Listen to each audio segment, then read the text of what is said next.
Assalamu alaikum, this is Malia Arshad and I welcome you to my YouTube channel Chemistry Felix. As we were studying about photochemistry of atmosphere and we have studied about photochemistry of ozone and oxygen. In this video I will tell you about the photochemistry of sulfur dioxide, chlorofluorocarbons and organic compounds. So let's get started.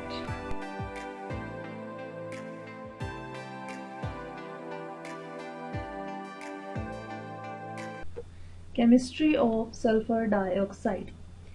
Sulfur dioxide is a serious air pollutant responsible for smoke resulting in several incidents of loss of human lives. जैसे कि हमें पता है कि sulphur dioxide basically air pollutant है जो कि काज करता है फिर स्मोक, और उस स्मोक की वजह से सेवरल ह्यूमन लाइव्स का लॉस हो चुका है. Next thing is that it also contributes to the acid rain. Acid rain में ये किस तरह से कंट्रीब्यूट करेगा कि सल्फर डाइऑक्साइड एयर में मौजूद ऑक्सीजन के साथ जब रिएक्ट करेगा, फिर उसके बाद जब रेन होगी तो वाटर या फिर मॉइस्चर भी कह सकते हैं कि मॉइस्चर के साथ रिएक्ट कर जाए तो उसके साथ मिलके ये क्या बना देगा, sulphuric acid. So in this way it also contributes to the acid rain.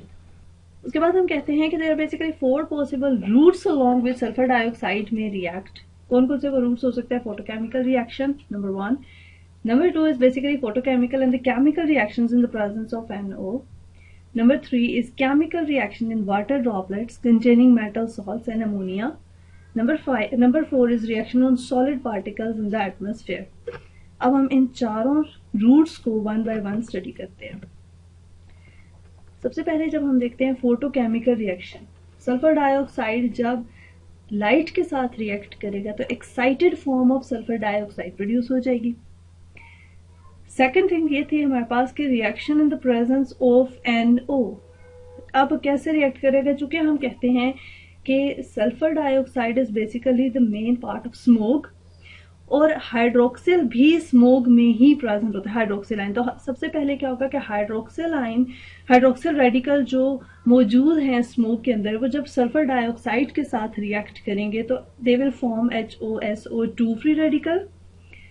Then this radical will further combine with oxygen जो कि also present है एटमॉस्फेयर के अंदर, उसके साथ रिएक्ट करके ये एक और फ्री रेडिकल बना देगा HOSO2O2 फ्री रेडिकल, जस्ट के ऑक्सीजन ये वाला ऐड कर देना उसके अंदर. Then further this radical will combine with NO. चूंकि हम लोगों का रिएक्शन बेसिकली यही है कि in the presence of NO जब ये इसके साथ रिएक्ट करेगा तो ये करेगा क्या कि ये NO इस ऑक्सीजन से एक ऑक्सीजन एटम ये ले लेगा और ये कन्वर्ट हो जाएगा NO2 के अंदर खुद, और ये वाला जो फ्री रेडिकल है ये कन्वर्ट हो जाएगा HOSO2O फ्री रेडिकल के अंदर. यानी कि reaction in the presence of NO जो होता है सल्फर डाइऑक्साइड का, वो इस तरीके से होगा. Next thing is that third one, chemical reaction in water droplets containing metal salts and ammonia. ये water droplets containing metal salts and ammonia ये बेसिकली एरोसोल्स होंगे. वाटर ड्रॉपलेट्स भी मेटल सॉल्ट्स और अमोनिया उन्हीं के अंदर आ जाएगा. इसमें हम कहते हैं कि अमोनिया, सल्फर डाइऑक्साइड मीन्स हम लोगों ने in the presence of ammonia करवाना है ना, तो अमोनिया है प्लस सल्फर डाइऑक्साइड है प्लस वाटर ड्रॉपलेट भी चुके हैं. तो जब ये तीनों चीजें आपस में रिएक्ट करेंगी तो अमोनियम आयन बनेगा प्लस हमारे पास HSO3 नेगेटिव बन जाएगा. उसके बाद हम कहते हैं कि जब नेक्स्ट अमोनिया इसी वाले आयन के साथ रिएक्ट करेगा तो ammonium NH4 positive plus SO3 negative बन जाएगा. ठीक है, तो ये हो गया हमारे पास केमिकल रिएक्शन सल्फर डाइऑक्साइड का वाटर ड्रॉपलेट के अंदर, जिसके अंदर मेटल सॉल्ट्स भी हैं, अमोनिया भी है. फोर्थ वन हमारे पास ये था कि सॉलिड पार्टिकल्स के ऊपर इसका रिएक्शन करवाना. तो अगर इन्हीं के अंदर हम कोई कैटलिस्ट ऐड कर देते हैं, कोई सॉलिड कैटलिस्ट, तो बेसिकली यही वाले जो रिएक्शन होंगे वो नंबर 4 में ऐड हो जाएंगे. उसके बाद नेक्स्ट केमिस्ट्री हम देखते हैं क्लोरोफ्लोरोकार्बन्स की. Chlorine free radical, as we know कि क्लोरोफ्लोरोकार्बन्स जो हैं these are basically the main, they play an important role in removing ozone. किस तरह से कि क्लोरोफ्लोरोकार्बन्स जो होते हैं जब वो रिलीज होते हैं तो वो जब उनका रिएक्शन होता है लाइट के साथ क्लोरोफ्लोरोकार्बन्स का, तो वो प्रोड्यूस करते हैं क्लोरीन फ्री रेडिकल और क्लोरीन फ्री रेडिकल फिर ओजोन के साथ रिएक्ट करता है। सबसे पहले अगर हम इनके रिएक्शन देख लें तो क्लोरीन फ्री रेडिकल ओजोन के साथ रिएक्ट करेगा तो क्लोरीन ClO फ्री रेडिकल बन जाएगा प्लस ऑक्सीजन। अब फिर ये वाला जो रेडिकल है ये फर्दर एक ऑक्सीजन के एटम के साथ रिएक्ट करेगा और ये oxygen plus chlorine free radical बन जाएगा और ये एक चेन चलती रहेगी क्योंकि ये वाला जो क्लोरीन फ्री रेडिकल है ये फर्दर किसी के साथ रिएक्ट करेगा। ये बेसिकली इस डायग्राम में शो किया गया है कि यहाँ से अगर हम देखें इस डायग्राम में तो यहाँ से क्लोरोफ्लोरोकार्बन रिलीज हो रही है, यहाँ से रिलीज होती है ट्रोपोस्फेयर में जाएगी और ट्रोपोस्फेयर में क्लोरोफ्लोरोकार्बन जो होते हैं वो इनर्ट होते हैं। उसके बाद ये क्लोरोफ्लोरोकार्बन यहाँ पे इनर्ट है ट्रोपोस्फेयर में, उसके बाद ये डिफ्यूज हो जाता है आहिस्ता आहिस्ता स्ट्रेटोस्फेयर के अंदर, या फिर हम कहते हैं कि यहाँ पे भी सनलाइट उसके साथ इंटरेक्ट कर सकते हैं। जैसे वो स्ट्रेटोस्फेयर के अंदर जाएंगे क्लोरोफ्लोरोकार्बन तो सनलाइट उनके साथ इंटरेक्ट करेगी, जब वहां पे फिर बहुत सारे रिएक्शंस होंगे जिसके नतीजे में क्लोरीन फ्री रेडिकल प्रोड्यूस हो जाएगा। वो क्लोरीन फ्री रेडिकल जो होंगे वो ओजोन के साथ रिएक्ट करेंगे और ये वाले रिएक्शंस होंगे जिससे क्या होगा कि ओजोन डिप्लीट हो जाएगा।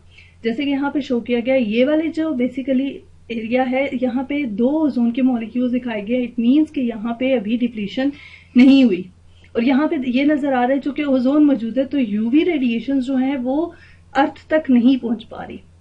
उसके बाद हम देखते हैं कि जब क्लोरीन फ्री रेडिकल आ गया और उस ओजोन के साथ उसने रिएक्शन कर लिया है तो फिर ये ओजोन की डिप्लीशन हो गई है और अब यहाँ पे ओजोन डिप्लीट हो चुका है। तो अब जो यूवी रेडिएशन हैं वो इजीली अर्थ तक पहुंच पा रही हैं। सो जब वो अर्थ तक आ जाते हैं यूवी रेडिएशन तो ये बहुत सारे बैड इफेक्ट्स देते हैं जैसे कि स्किन कैंसर वगैरह और बहुत सारे हार्मफुल इफेक्ट्स जो हैं वो यूवी के हो जाते हैं। नेक्स्ट थिंग इज दैट हम कहते हैं कि 1 chlorine free radical can lead to the destruction of up to lakh molecules of ozone. 1 chlorine free radical lakh molecules of ozone को डिस्ट्रॉय कर सकता है। उसके बाद नेक्स्ट थिंग ये है कि वोल्केनिक रिलीज ऑफ क्लोरीन, अगर हम देखें कि वोल्केनोज जो होते हैं वो भी इंजेक्ट करते हैं chlorine and HCl directly stratosphere के अंदर। तो जिस तरह क्लोरोफ्लोरोकार्बन के साथ हुआ था इसमें भी इसी तरह होता है कि जब क्लोरीन का एक्सपोजर होता है यूवी के साथ तो सेम वही रिएक्शंस होते हैं, क्लोरीन फ्री रेडिकल बनेगा। जिस तरह क्लोरोफ्लोरोकार्बन का यूवी के साथ जब इंटरेक्शन हुआ था तो क्या बने थे हमारे पास क्लोरीन फ्री रेडिकल। इसी तरह जब क्लोरीन का रिएक्शन होगा यूवी के साथ तो क्लोरीन फ्री रेडिकल बनेगा। देन वही क्लोरीन फ्री रेडिकल जब स्ट्रेटोस्फेयर में जाए ओजोन के साथ रिएक्ट करेगा और फिर फर्दर से वही reaction ClO free radical plus oxygen बन जाएगा। फिर वो ClO फ्री रेडिकल जब ऑक्सीजन एटम के साथ रिएक्ट करेगा तो chlorine free radical plus oxygen बन जाएगा। अब ये चीज देखनी है हम लोगों ने कि जो क्लोरीन फ्री रेडिकल बन रहा है ये खत्म कैसे होगा। मीन्स कोई ऐसा रिएक्शन जिससे क्लोरीन खत्म हो जाए। क्लोरीन सिंक्स हैं बेसिकली क्लोरीन फ्री रेडिकल के। तो हम देखते हैं कि जब क्लोरीन फ्री रेडिकल मीथेन के साथ रिएक्ट करेगा तो वो CH3 फ्री रेडिकल बना देगा प्लस HCl। इससे हम देखते हैं क्लोरीन फ्री रेडिकल खत्म हो गया। सो इट मीन्स कि चेन रिएक्शन यहाँ पर खत्म हो गया।